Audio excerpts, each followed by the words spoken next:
ကိုအတွက်ဆိုအမြဲတမ်းရှုံးမဲ့တိုင်းပွဲတစ်ခုနောက်ခေါမရှုံးခြင်းပါမင်းငါတမတွေ့နေတော့ဘိုးဝေဆုံးတစ်ပြက်မှာ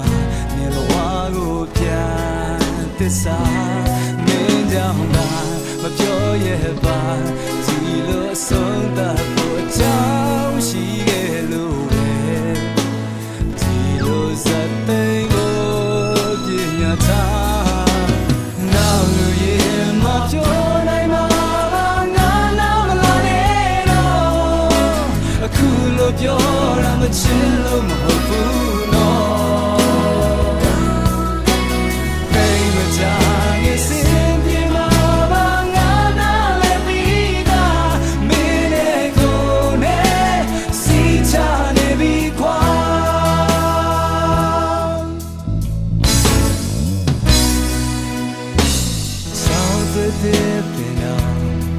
အမြဲချောင်းစင်မချောင်းခံဘူး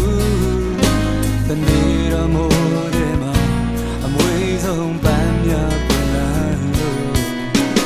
ငြိမ်းချမ်းတဲ့ရင်တွေမေးမေးစအိမ်လိုက်တော့မဝေးတော့တော့စိတ်ဟာအိမ်ပဲလို့သာချင်ရခဲ့